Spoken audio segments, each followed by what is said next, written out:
Amigos y amigas de Canal Universitario, tengan ustedes muy buenos días. Soy el doctor Gustavo Mendoza Ríos, profesor emérito de la Facultad de Medicina y médico especialista del Hospital de la Mujer, que tiene el placer de ingresar a vuestros hogares mediante su programa Cuidemos tu Salud. Este programa que es patrocinado desde la Facultad de Medicina de la UMSA. Hoy nos hemos permitido invitar a un distinguido colega, el doctor Jorge Melgarejo Pizarroso, quien es médico forense legista, para hablar precisamente de la disposición de cadáveres. Él va a hablar de la tanatología. Cuando fallecen por causas distintas o cuando fallecen por COVID. De hecho, esperamos sinceramente que el programa sea un verdadero momento de reflexión. Quisiéramos que todos contribuyamos a frenar la pandemia, controlarla, ojalá, y más adelante, ojalá disminuir y pasar este tormento. Amigos, les pido por favor que se sientan cómodos porque después del corte comenzaremos nuestra entrevista.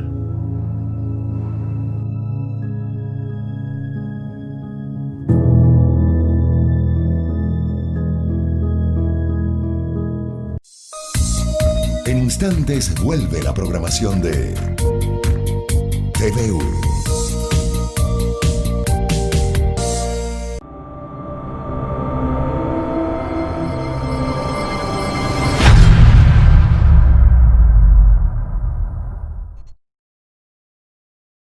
¿Nos ayudas a evitar la propagación del coronavirus COVID-19? Lávate las manos con agua y jabón. Al toser o estornudar, si no tienes un pañuelo, cúbrete con la parte interna de tu brazo. Utiliza pañuelos desechables y tíralos tras su uso. Evita tocarte la boca, la nariz y los ojos. Recuerda que las personas mayores o que tienen alguna enfermedad son grupo de riesgo. Y no salgas de casa si no es imprescindible. Seamos responsables para volver a la normalidad lo antes posible. Yo me quedo en casa. Continúa con la programación de TVU.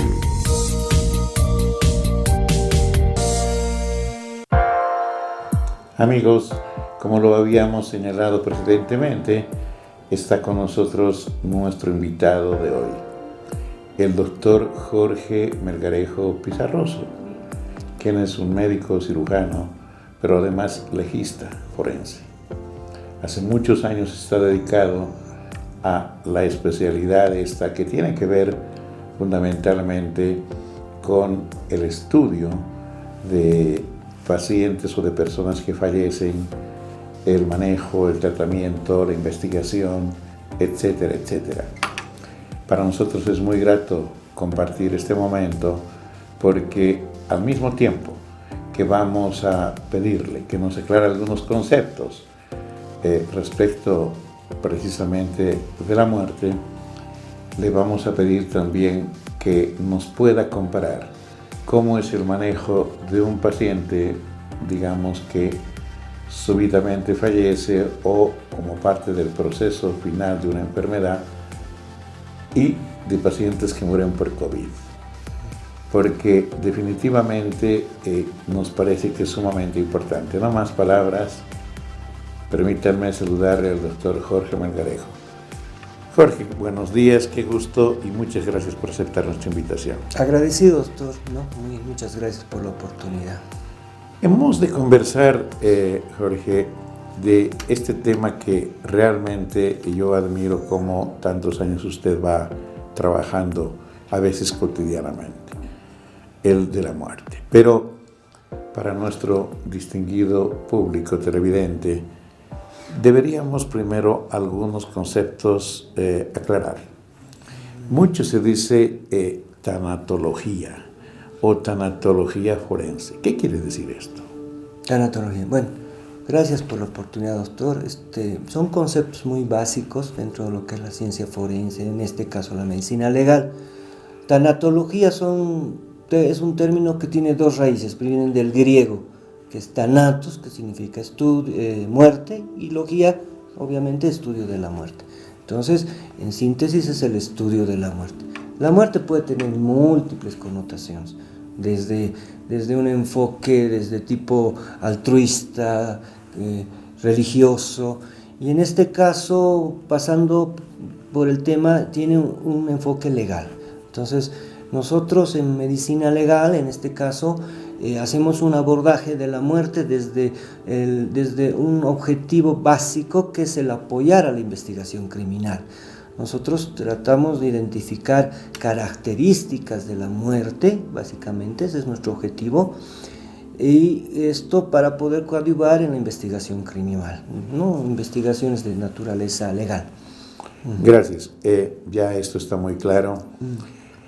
Desde siempre, clásicamente, Jorge, la gente se preocupa para asegurarse, para tener la plena seguridad de que una persona ha fallecido, para proceder en consecuencia de acuerdo a sus costumbres, ritos, creencias y también de la norma. ¿Cómo el médico legista hace diagnóstico de muerte? ¿Qué constata básicamente? Ya. Como un preámbulo bastante corto, la necesidad de estudiar la muerte vino en que ya tiempos remotos en Italia, en la Edad Media, se tenía mucho temor a la posibilidad de inhumar o enterrar personas vivas. Correcto. Enfermedades como la catalepsia, en fin, estados muy depauperados de salud, a veces confundían con un fallecimiento. Y a lo mejor también había intereses, ¿verdad? O posiblemente tratar de inhumar o enterrar a personas para tratar de desvincularse de alguna circunstancia. Entonces, esto llevó a un proceso histórico muy interesante, pero eso simplemente voy a resumir. Ya en Italia, ya por el siglo XVII, mire, imagínese, bastante curioso, se optó por anudar una cuerda al dedo pulgar de la persona supuestamente fallecida, del cadáver supuestamente, el cual se conectaba con una campanilla. Y si la persona en algún momento recobraba la normalidad, volvía a reaccionar, entonces el simple movimiento hacía que timbre o suene la campana, ¿no? Entonces, esto, mire, imagínese, era ya prácticamente un temor, porque hubo muchos casos en los que se enterraban a personas vivas. Entonces, el proceso paulatino a través de la historia hizo que haya diferentes eventos o circunstancias en las que se trató de identificar de una manera clara la muerte. Hoy por hoy no ha cambiado los procesos de determinación de la muerte, básicamente, tal vez son de común conocimiento, es establecer, básicamente, como digo, lo que es las funciones vitales, ¿no? Hay que establecer la función cardíaca, la función respiratoria, la función neurológica. De manera común, digamos, de forma práctica, ortodoxa, ¿no? Generalmente lo que se hace es establecer la funcionalidad cardíaca, esto a través de la inspección de los ruidos cardíacos, la auscultación, como llamamos en medicina. Bueno, normalmente nosotros en medicina legal le hemos puesto un nombre, siempre hay la tendencia a colocar epónimos, ¿no? Vale decir, el apellido de una persona a una prueba o un signo. Ahí lo hemos conocido, se conoce con el síndrome o como el signo de Bouchard. Exacto. Que es simplemente la auscultación de los 4 focos cardíacos, aórtico, pulmonar, mitral, tricuspidio, durante 5 minutos cada uno, lo que nos suma un periodo de 20 minutos, ¿no? Entonces, durante ese periodo tendríamos que tener un silencio cardiológico. No se debería escuchar, no se debe audir ningún ruido cardíaco, ¿no? Entonces, eso más el tiempo prolongado nos da cierta certeza de que la persona haya fallecido, ¿no? Hay otros signos, ¿no? Por ejemplo, nosotros hay cosas hasta un poquito bastante grotescas, porque se colocaba, imagínese, una candela de fuego, candente en la planta del pie, ¿no? Ese es el signo de Lancisi que llamábamos, y bueno, veíamos si había reacciones. Bueno, De eso también las reacciones cotidianas que hoy por hoy se utilizan es evaluar posiblemente la reacción neurológica a través de la pupila, ¿no? Y todo eso. Pero de forma casi común y estandarizada es la auscultación de los focos cardíacos, ¿no? ¿El cese de la respiración? Perfecto. La respiración, estamos olvidándolos, es el signo de Winslow que llamamos. ¿Y cómo se lo evalúa? Básicamente, sin necesidad de tener ningún equipo sofisticado. Simplemente se aproxima un vidrio, ¿no? Y se ve si este se empaña, a manera de un vidrio ahumado, ¿no? Entonces, si llega a empañarse el vidrio es que hay un proceso respiratorio, ¿no? Sin necesidad de estar auscultando los pulmones, ¿no? Los reflejos normalmente es en el sistema neurológico, ¿no? Reflejos pupilar, faríngeo, patelar, en fin, ¿no? Eso más o menos en líneas generales sería cómo estableceríamos la muerte, que en este caso... Correcto, amigos. El doctor Melgarejo podría abundarnos en procedimientos y signos. Una última interrogante para la gente. ¿En qué circunstancias se suele solicitar, por ejemplo, para ya descartar toda función cerebral, un electroencefalograma? Porque hay personas que dudan, ¿verdad?, que haya fallecimientos realmente, y a lo mejor creen que hay todavía funciones cerebrales que pueden existir en caso, por ejemplo, de muerte cerebral y el paciente esté en estado vegetal, ¿verdad? Correcto, muy interesante, ¿no? Bueno, para el conocimiento de la opinión pública, por decir, no es una práctica estandarizada la realización de un electroencefalograma. O sea, ¿en qué consiste? La aplicación de colocación de electrodos y a través de un aparato registrar la actividad neurológica cerebral, la actividad eléctrica cerebral, ¿no? Esto normalmente no es de rutina, ¿no? ¿Qué circunstancias hacen la necesidad de que se haga este tipo de estudio? Es básicamente cuando hay la posibilidad de realizar la donación de órganos. Correcto. Donar, por decir, la córnea, riñones, ¿no? En algunos casos, en lugares un poco más preparados, donaciones de hígado, corazones, pulmones, ¿no? Esa es la circunstancia en la que se establece generalmente para el tema terapéutico. Una otra posibilidad es el hecho de que se realice un electro para establecer lo que en medicina legal llamamos como muerte cierta.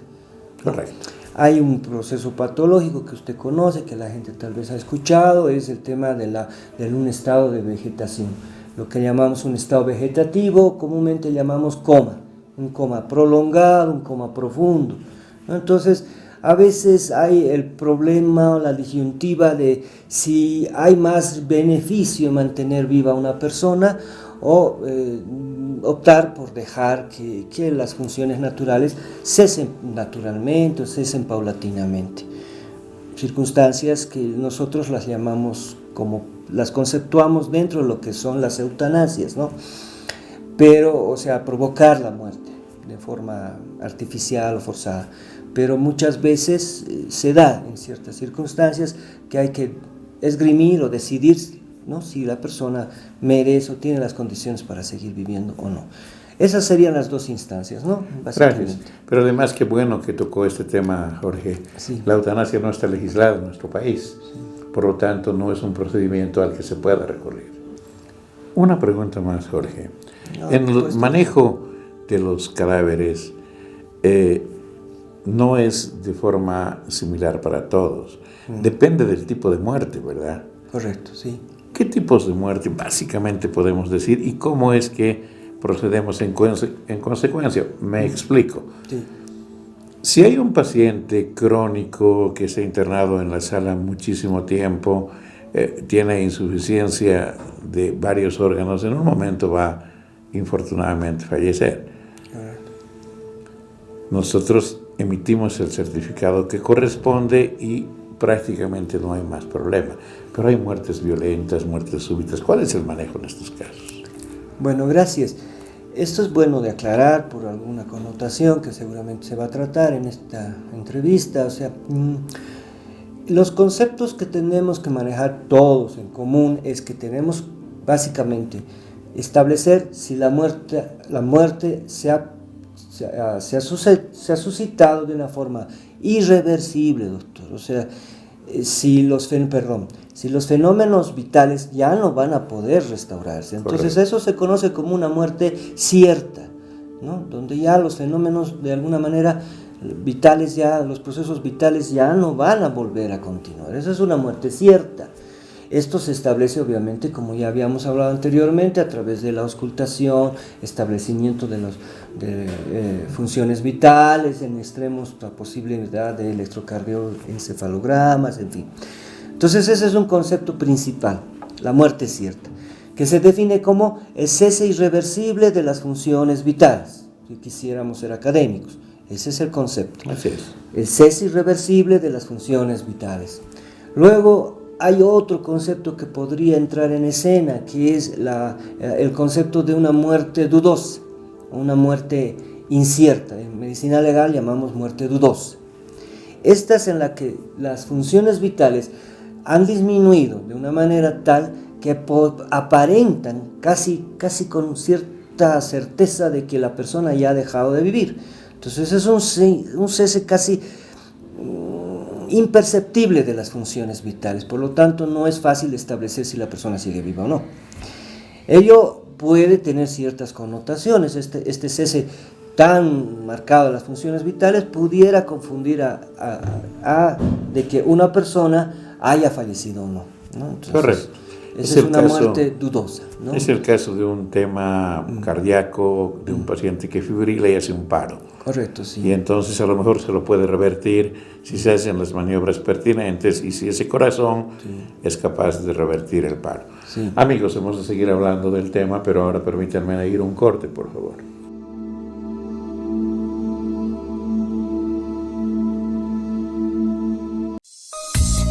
En instantes vuelve la programación de TVU.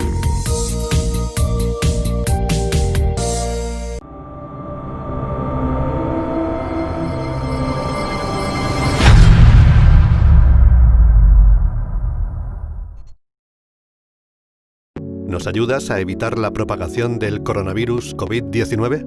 Lávate las manos con agua y jabón. Al toser o estornudar, si no tienes un pañuelo, cúbrete con la parte interna de tu brazo. Utiliza pañuelos desechables y tíralos tras su uso. Evita tocarte la boca, la nariz y los ojos. Recuerda que las personas mayores o que tienen alguna enfermedad son grupo de riesgo. Y no salgas de casa si no es imprescindible. Seamos responsables para volver a la normalidad lo antes posible. Yo me quedo en casa. Continúa con la programación de TVU.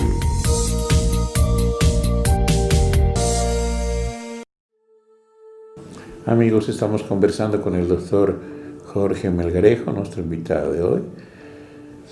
Él es un médico forense, legista y un experto en la materia que abordamos. Jorge, nos señalaba que hay otro tipo de muertes u otro tipo de forma de catalogar. Por ejemplo, decía usted la muerte súbita, la muerte que se hace sospechosa de que haya sido producto de la violencia, etc. Quisiera que nos explique un poco aquello, porque el procedimiento y manejo es distinto. Correcto. Sin duda. Sí. Bueno, doctor, esto es muy importante de abordar. Nosotros, dentro de los varios conceptos que tenemos de muerte, tendríamos que aclarar los conceptos de muerte súbita, de muerte violenta y lo de que es muerte sospechosa de criminalidad. Yendo al concepto en sí, una muerte súbita es aquella que se produce de una forma inesperada, como el concepto lo da, que no ha sido objeto de valoración médica durante más o menos 24 horas. La OMS-OPS hace ese concepto. Hay otras escuelas, por decir, en Cuba, que son un poquito más estrictos en cuanto al tiempo, más ceñidos, e indican que son solamente 6 horas las que deberían de transcurrir. de una muerte donde no se supo realmente cuál fue la causa, o sea, no tuvo supervisión médica, no se conoce qué enfermedad o patología tenía de base esta persona. Entonces ellos son los que se pueden catalogar como personas que mueren de manera súbita. Este tipo de muerte es muy frecuente en menores de edad, por patologías de orden genético, congénitas, cardiopatías, en fin. Pero también se producen en personas adultas que tienen una enfermedad de base, que su tratamiento por X o Z razón no ha sido bien llevado, o que no saben realmente que tienen una enfermedad, como si fuera una bomba de tiempo, que cualquier momento puede detonar.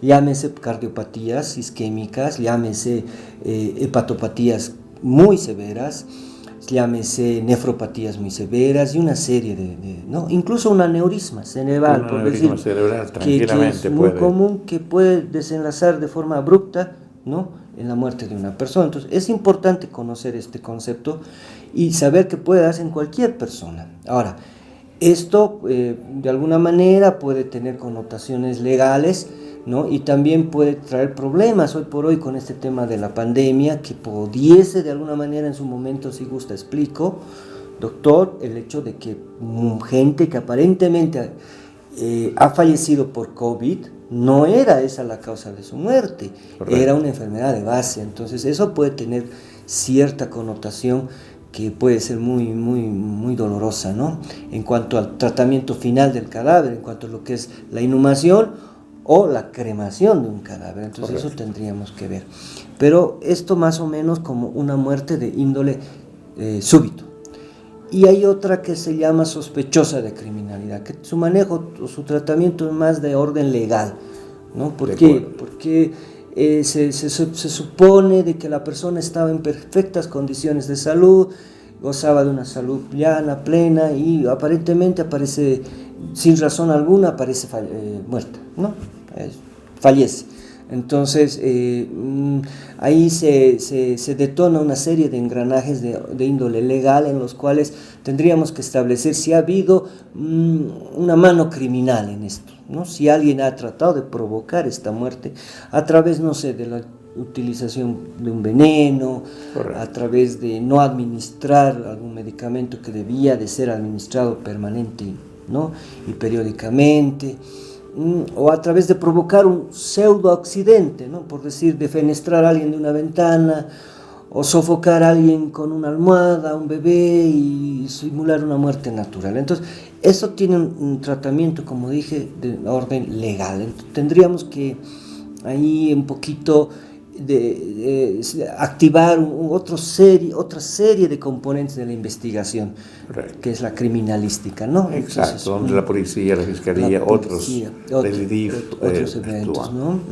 Y finalmente la muerte violenta, que viene a ser... Y la muerte violenta, que me faltaba explicar, es aquella que es provocada por un agente externo al organismo, ¿no? No necesariamente una persona, puede ser un efecto de la radioactividad, por decir, o una bomba atómica, ¿no?, o un derrumbe, un cataclismo, un maremoto, la picadura de un ofidio, de una víbora, de una araña. Eso también puede ser una muerte violenta porque es provocada por un agente externo, ¿no? Entonces eso normalmente está ligado a eventos de orden criminal, ¿no?, y a veces natural. Correcto. Jorge, entonces todos los eventos que conducen hacia la investigación criminal requiere de un tratamiento que puede incluir la autopsia prácticamente como regla para aclarar la situación, al margen de la investigación de otros actores, personas, escenarios, supuestos, ¿verdad? Sí, doctor. Básicamente no es llamarlo así, pero puede ser el colofón, el epílogo, digamos, de todo lo que ha sido un deseo de eliminar a una persona, ¿no? Entonces tal vez es un estudio que puede determinar de alguna manera cuáles fueron las razones de una muerte, ¿no? Correcto. Entonces, y evidentemente la autopsia sí es un procedimiento simplemente quirúrgico, por llamarlo así, como concepto, cuyo objetivo es establecer la causa de la muerte. No solo eso, el tiempo de la muerte. Exacto. Hay que saber qué tiempo, ¿no?, es lo que llamamos cronotanato diagnóstico, cronología. También la identidad de una persona. Muchas veces no se puede reconocer a un individuo simplemente por su aspecto, porque N razones, putrefacción, quemaduras extensas, ¿no? Restos óseos, a veces no es posible. Pero en todo caso sí, la autopsia es el procedimiento, digamos, estándar, ¿no? Estándar para establecer la causa de la muerte. Y para terminar esto, eventualmente las autoridades judiciales, el juez, básicamente, suele en algún caso autorizar una necropsia. Sí, la necropsia, sí. ¿Verdad? Sí, sí. Un minutito para explicarle a la gente, por favor. Sí, la necropsia es un procedimiento jurídico, ¿no? Sí. También es realizado a fines de traslado de cadáveres, por fines de otra naturaleza, ¿no? Pero en su aplicación jurídica sí es simplemente extraer un cadáver del lugar donde ha sido enterrado, ¿no? Normalmente el término correcto se llama exhumación. Me parece excelente. Exhumación, porque, valga la aclaración, la verdad el término autopsia está mal empleado, etimológicamente significa observarse a uno mismo. Uno mismo, exacto. ¿No? Entonces, y el correcto término sería necropsia, y un término mucho más correcto es obducción, es apertura de cavidades, obducción, y observar. Es apertura, opción es observar. Exacto. Entonces, a ver, pero básicamente la necropsia es un procedimiento. Se ha estandarizado el concepto, el término, está mal empleado, pero bueno. Exactamente. Por eso mismo era nuestro interés hacer esta aclaración, porque inclusive, etimológicamente, la necropsia debería estar más reducido a animales de escala inferior, inclusive. Claro. Jorge, una vez que se ha constatado por una u otra forma, dependiendo del tipo de causa, etcétera, habitualmente la gente sigue una serie de ritos, costumbres para el manejo del cadáver, ¿verdad? Obviamente acá casi siempre ingresan, por lo menos en el área urbana y periurbana, las famosas funerarias. Correcto. Donde el manejo del cadáver también debe mantener la dignidad del ser humano, ¿verdad? Porque no se trata de un desecho más.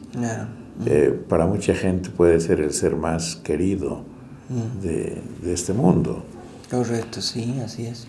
Y el manejo, el tratamiento se suele seguir con un velorio que habitualmente se ha establecido como de 24 horas, a veces poquito más, pero no mucho más. Sí. Históricamente, de alguna forma lo dijo, este velorio de 24 horas al margen del desahogo y demás, también tiene que ver precisamente con la muerte, ¿verdad? Sí, correcto, sí, sí. Bueno, está ligado íntimamente a las costumbres, no solo en nuestro medio, en nuestras latitudes, es a nivel mundial la realización de estos ritos fúnebres, como es el caso del velorio, ¿no? Y que no solamente es el velorio, dentro de esto está inmiscuido una serie de eventos o rituales, el por decir lavar al cadáver, vestirlo, todo lo que es esa ornamentaria que se suele colocar al cadáver y una serie de elementos, ¿no? Que tiene un protocolo, por llamarlo así, ¿no? De acuerdo, inclusive a veces se embalsama en caso de necesidad, claro, etcétera, etcétera. Son embalsamados. Amigos, creo que el panorama es conocido por ustedes, no vamos a abundar, pero ahora en nuestro siguiente segmento vamos a hablar de la disposición de cadáveres en caso del fallecimiento de estos por COVID. Pero ahora permítanme un corte, por favor.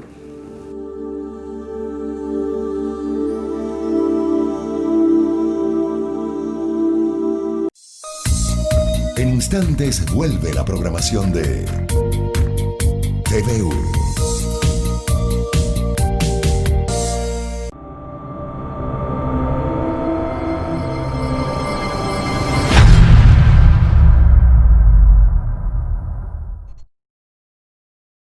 Nuestras manos. Comemos, trabajamos, saludamos, creamos. pero también son una fuente de contagio de virus y bacterias. Lavarse bien las manos es la mejor defensa para prevenir al coronavirus COVID-19. Ojo, es muy simple. Humedezca las manos y cierre el tubo. Aplique suficiente jabón. Frote por delante y por detrás de las palmas de las manos, los dedos, las uñas, las yemas de los dedos. Cuando se seque, use una toalla desechable y use la misma toalla para cerrar la llave. Prevenir el coronavirus COVID-19. Continúa con la programación de TVU.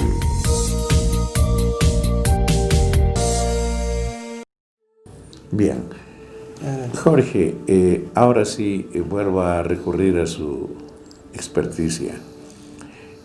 Quiero que nos ilustre con el manejo de los cadáveres de personas, niños, jóvenes, adultos que fallecen por COVID. ¿Cuáles son los escenarios de fallecimiento de los pacientes con COVID y cómo se maneja desde el punto de vista de la especialidad? Listo, gracias doctor. Bueno, para conocimiento de la opinión pública, hay 3 posibles escenarios o circunstancias en las que fallece una persona, ya sea por COVID o sospechoso de COVID o posiblemente por muerte súbita, ¿no? Por una enfermedad inesperadamente fallece. Estos son básicamente que debería de ser en los centros hospitalarios, hospitales, unidades de terapia intensiva, ¿no? O hospitales en general, centros de atención médica. Otro podría ser la vía pública y otro el domicilio, ¿no? Que normalmente ocurre, ¿no? En algunas circunstancias. Hoy por hoy en el tema del COVID, pues lamentablemente no todos los pacientes llegan a ser atendidos en centros hospitalarios, sabemos muy bien esto, no es ningún secreto. Mucha gente fallece en su domicilio. Ahora bien, si estos son los 13 posibles escenarios, estas son los posibles lugares de fallecimiento, ¿cómo puede ser el abordaje de cada uno de estos? En el caso, por decir, de una muerte en domicilio, lo que se debe de hacer es tratar de comunicar a las autoridades pertinentes. En este caso, esto es el CEDES, a través de su unidad que tienen de epidemiología en este tema del riesgo COVID.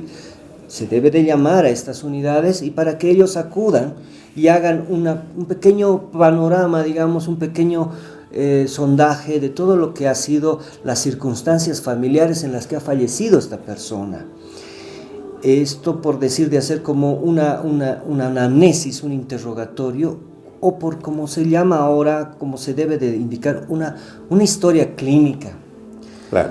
¿Qué circunstancias? ¿Cómo? ¿Dónde vivía? Si ha tenido contacto con algún paciente COVID, si es que ha tenido una enfermedad de base, si se le ha realizado alguna muestra, ¿no? De estas el tiempo de duración, la sintomatología, los síntomas, básicamente son esos, ¿no? Si ha habido contagio, si ha habido contacto con alguien, si ha tenido síntomas, ¿no? Y si ha habido algún familiar o alguna enfermedad de base que tiene. Estos 3 elementos deberían ser pesquisados por las unidades de epidemiología, en este caso destinadas al COVID, en una muerte de tipo domiciliario. De ser así, hay que evaluarlo de forma bien precisa porque puede confundir. Si uno supone que esta muerte ha sido por COVID, entonces no hay mucha posibilidad de que se le haga alguna prueba, doctor.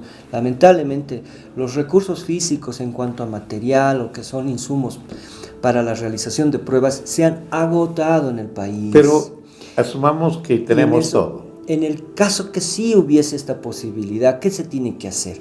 El segundo paso, después de hacer una pesquisa, es trasladarlo, obviamente, con las medidas de precaución, de bioseguridad, los EPPs, ¿no? Los equipos de protección primaria.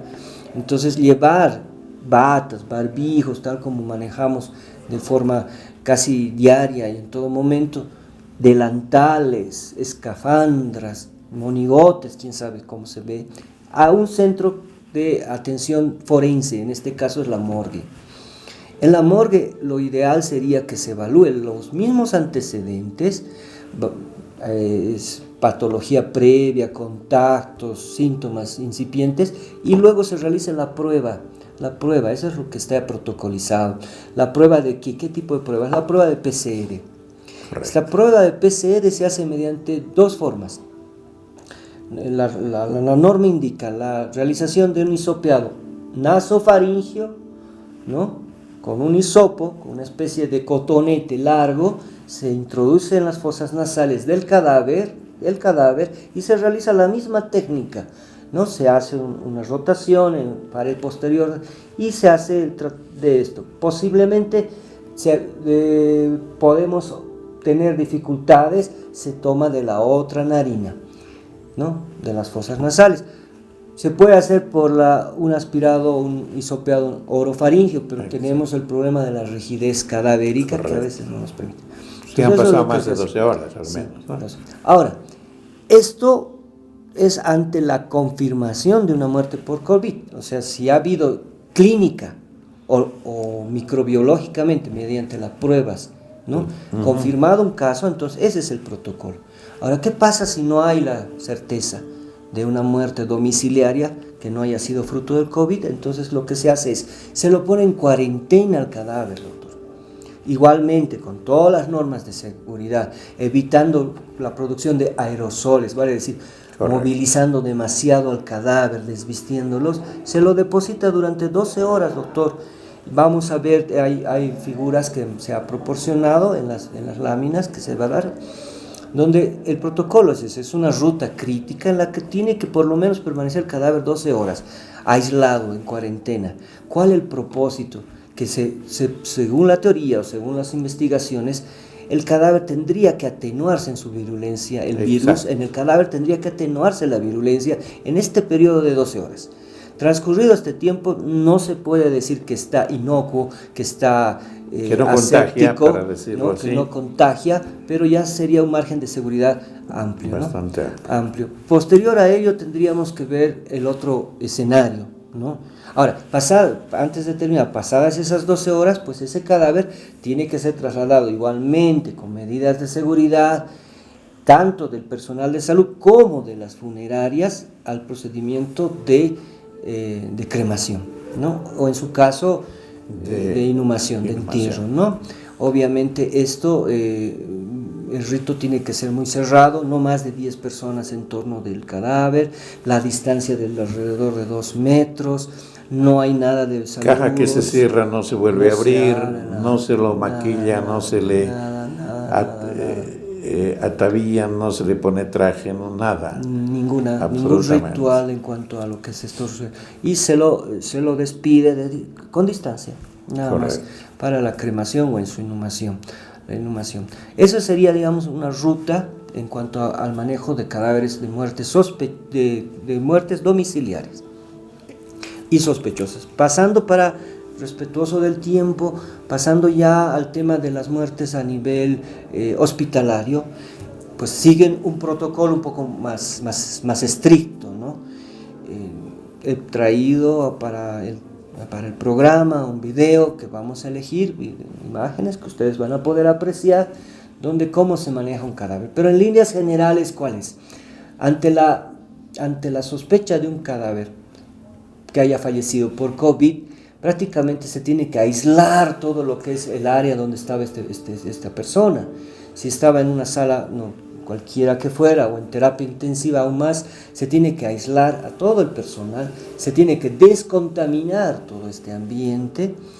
Posterior a eso se hace pues una especie se hace una bitácora, doctor, Exacto. de todos los médicos, enfermeras o personal que haya tenido contacto con esta persona, para que estos luego pasen a un aislamiento o por lo menos a la realización de la prueba, siempre y cuando haya presentado síntomas. Entonces se prioriza el aislamiento, ¿dónde? En sus propios domicilios del personal de salud, por lo menos durante 14 días, 2 semanas, Correcto. De todo este personal. Mientras en el interín lo ideal es hacer la prueba, ¿no? Pero se sugiere ya el aislamiento. Luego, esto es en cuanto a la medida con el personal. Ya con el cadáver propiamente, lo que se tiene que hacer es, como se va a ver en las imágenes del video, se lo tiene que envolver o cubrir con sus propias sábanas donde estaba, tratando de evitar movimientos bruscos, a fin de, valga la redundancia, evitar los aerosoles. ¿Qué es un aerosol? O sea, al hacer movimientos bruscos, al levantar una sábana o al levantar una prenda, esto genera que se levanten partículas, pueden ser polvo, pero también pueden ser virus, ¿no? Entonces eso se llaman aerosoles, esas partículas que bruscamente se diseminan por el aire, por el medio ambiente. De la manera más cuidadosa, sin apresurarse, se procede a envolver al cadáver en sus mismas sábanas, para luego que, luego de ello, obviamente ya constatada la muerte y todo aquello, se lo introduce en una bolsa específica. Son bolsas que lamentablemente no están a disposición de todos los centros, ¿no? Pero son bolsas con zipper especiales, impermeables, que tienen una particularidad, que en el caso de que estos cadáveres sean acumulados o aislados o puestos en cuarentena, evitan la filtración de fluidos. Exactamente. O sea, el cadáver, obviamente sabemos, tiende a la putrefacción y liberan fluidos, y más que a eso, liberan gases. Entonces estos gases llevan consigo las partículas de polvo y posiblemente virus y bacterias.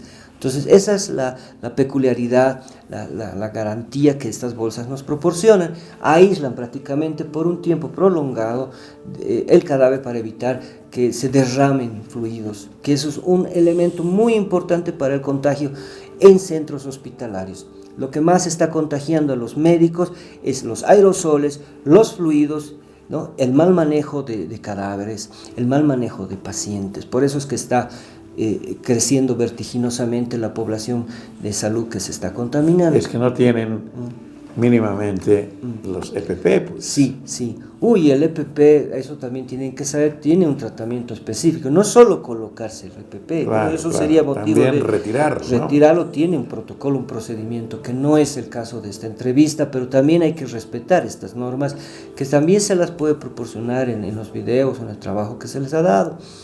Y doctor, posterior a ello y a los señores de la teleaudiencia, el procedimiento continúa con el traslado del cadáver a un ambiente aislado. Si tenemos las bolsas de protección, no habría ningún mayor problema. De no tener estas bolsas de protección de cadáveres, estos bags, tendríamos que previamente desinfectar, si vale el término, o descontaminar mediante el empleo de estos aspersores, de lo que es la camilla. El mismo cadáver en las sábanas debe haberse hecho la aspersión. Con los antisépticos, a eso se refiere el doctor. A eso puede ser uno comercial, a lavandina, o puede ser otro ya preparado específicamente. Personal de enfermería tiene que tener sumo cuidado, porque ellos tienen que realizar el taponamiento de los orificios naturales. Es una regla que se tiene que realizar el taponamiento de orificios naturales. ¿Qué son los orificios naturales? Fosas nasales, la boca, las orejas y lo que es el ano, ¿no? Para evitar que salgan mayores elementos durante el proceso de traslados. O sea, hay que evitar que salgan aerosoles. Si estuviese intubado el cadáver, no se retiran procedimientos de intubación, se tienen que mantener los procedimientos de intubación. Para evitar los aerosoles, los aerosoles, ¿no? En caso que hubiera algún familiar cerca, se puede permitir su presencia, pero alrededor de 2 metros, no más allá. Tampoco se esperan que lleguen familiares. Por supuesto. Ya esto tiene que nomás seguir una ruta lo más con la celeridad. Aquí lo que importa, lo importante es la celeridad, la rapidez con que se ejecuta. Luego de esto se hace la aspersión de la mesa, de la camilla donde se va a trasladar al cadáver. Se tiene que hacer la aspersión, el fumigado, por llamarlo así, de las sábanas, y se traslada al cadáver a un depósito, en el cual también debe permanecer durante 12 horas. A su ingreso tiene que hacerse la aspersión de todo el ambiente, y luego se lo tiene que aislar en lo posible, 12 horas, hasta que supuestamente la virulencia del virus, del germen, atenúe, ¿no? Y eso sería hasta que llegue el personal, ya sea del ministerio, del CEDES, de epidemiología, o la funeraria, ¿no? Correcto. La funeraria. En el interín, antes de pasar, trato de ser lo más breve posible, doctor, se tiene que comunicar a las autoridades del CEDES caso, ¿verdad? de que ha fallecido, porque no podemos disponer de un cadáver sin el conocimiento de las autoridades por el tema epidemiológico. Igualmente, entonces, este traslado, todo el personal está registrado bajo una bitácora. ¿Y qué ocurre en última instancia, doctor, con el tema de una muerte en vía pública, ¿no? Hay la posibilidad de que haya fallecido una persona, no sé, por X o Z razón, en un parque, en una plaza. Entonces, ¿qué es lo que ocurre? Lamentablemente esto genera cierto caos, cierta paranoia colectiva, cierto temor o terror colectivo. La gente no quiere auxiliar, no quiere acercarse. En esto simplemente, ¿cómo se debe de actuar? Hay que mantener la distancia prudente de los 2 metros y aislarlo. No sé si alguna vez alguien ha visto en la televisión, en las escenas de crimen, se tiende a marcar con una tiza alrededor de un cadáver, eso se llama rautaje, ¿no? Aquí lo que hay que hacer es un rautaje psicológico. Que no se acerque la gente a manipular. Aislarse y dejarlo ahí. De ninguna manera cubrir al cadáver con una sábana o con una manta es contagioso. Según los estudios, doctor, no se ha demostrado casos de muerte, la OMS-OPS ha indicado, de que no se ha demostrado contagio por coronavirus por manipuleo de cadáveres. Esto está ya demostrado en los últimos informes que se han dado. La autopsia misma no representa un procedimiento de contaminación siempre y cuando uno tome las medidas. Correcto. Entonces, el hecho de cubrir al cadáver y mantenerlo aislado no es ningún motivo de contagio. Hasta que llegue el personal de policía que tiene el protocolo también de levantamiento de un cadáver COVID. Igualmente los colocan en una bolsa de aislamiento y los trasladan a la morgue, ¿no?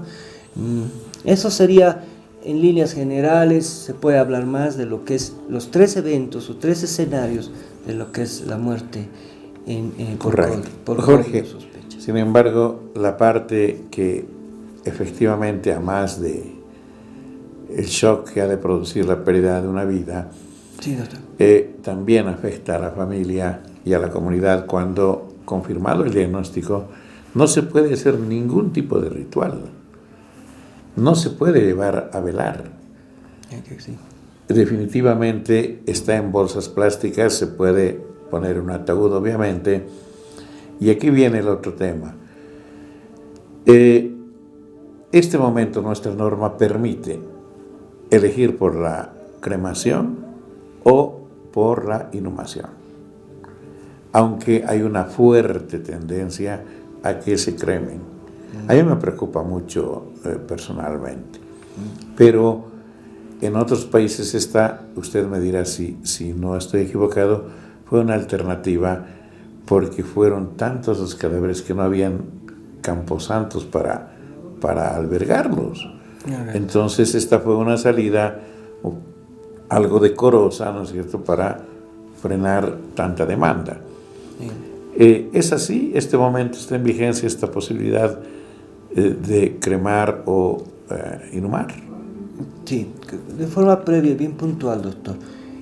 Cuando dije que un cadáver no contagia, tampoco, no estoy diciendo que las prendas de vestir que la persona haya usado después de haber expectorado, las prendas se contaminan.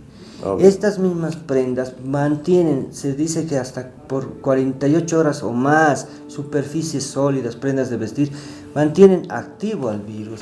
Entonces, ¿por qué es lo que no queremos que la gente se reúna? Porque provocan aerosoles. Puede haber incluso contagio con fluidos. La gente tiene esa costumbre, cualquiera lo haría, es natural, de dar un beso, de besar al ser querido, de abrazarlo. Entonces, esa es la posibilidad de contagio. No tanto porque el cadáver los contagie, sino porque su entorno del cadáver es altamente contagioso. Entonces, por eso es que se evita los ritos fúnebres. y el contacto o la cercanía de personas en torno al cadáver. En relación a lo que usted me pregunta, doctor, evidentemente el procedimiento de la cremación es el indicado, ese es el sugerido, ¿no? Es lo más favorable, digamos, que se puede hacer, pero no se da en todos los casos. La cremación no se puede realizar de manera colectiva. Correcto. Imagínense, por decir, en una situación, Dios no quiera, que fallezcan 5 o 10 personas en un lugar, no vamos a poder cremar a estas personas en un mismo día. Normalmente tardan 4 a 5 horas en el procedimiento de cremación. Tienen que alcanzarse grados de hasta 4.000 grados, 3.000 grados centígrados para que se pueda convertir el cadáver en polvo. Entonces, esto lleva un procedimiento. Es oneroso, representa un gasto. Normalmente una cremación en condiciones públicas está entre 700, 600, 700 bolivianos, pero en una condición privada puede llegar tranquilamente a los 1.000, 1.500. Habitualmente. Entonces, esto no es lo que se puede brindar a todos. Si usted y ustedes han visto, señores de la teleaudiencia, en otros países se están enterrando los cadáveres. No yendo lejos, vemos en Chile, se ven las imágenes, cómo están en cementerios enterrando los cadáveres. Los camposantos son viables para la realización de la inhumación. ¿Qué es la inhumación? El entierro de estas personas, de estos cadáveres. Lo único, como digo, es que hay una normativa. Las fosas en las que se tiende a enterrar en tierra, valga la redundancia, claro, no en nichos, ¿no? Porque esto tiende a la formación de aerosoles, movimientos bruscos. Las corrientes de aire que llegan a tocar los nichos, por lo menos los que están en altura, tienden a trasladar algunas. No obstante, no todos los cadáveres van a ser enterrados en bolsas especiales, ¿no? Entonces, los sepulcros, por decirlo así, los ataúdes son de madera, entonces no van a dar ninguna garantía. Pero sí se puede enterrar en lugares alejados, ¿no? La sugerencia hubiese sido que las autoridades, yo digo, piensen en lugares santos, específicos, alejados, ¿no? Donde puedan enterrar a estas personas. Amigos, este es un tema difícil siempre de abordarlo, con el respeto que todos se merecen. Hemos querido que el doctor Jorge Melgarejo nos ilustre como persona autorizada y como especialista en el área. Solo me queda decirles que debemos generar un comportamiento social que prevenga la enfermedad. Cuidemos a las personas mayores. Si evitamos que salgan, estaremos haciendo un buen trabajo. Evitaremos los conglomerados. Usemos la máscara, aunque hay muchos que están hablando de más porque no les toca seguramente. Y siempre es importante el aseo con el gel o con jabón. Solo me queda agradecerle, Jorge, por su amabilidad. A usted y a ustedes, señores. Le queremos pedir que en una siguiente oportunidad podamos compartir un tema tan importante como este. Estoy llano. Muchísimas gracias y a ustedes por su atención. Espero haber brindado una explicación por lo menos comprensible del tema. Seguro que sí, tan ágil Jorge. Y tan doloroso. Claro que sí. Amigos, esto fue todo por hoy. Cuiden a la familia, cuiden a las personas mayores, más aún si tienen comorbilidades, disfruten de sus hijos el tiempo máximo que dispongan y que Dios los bendiga. Muy buenos días.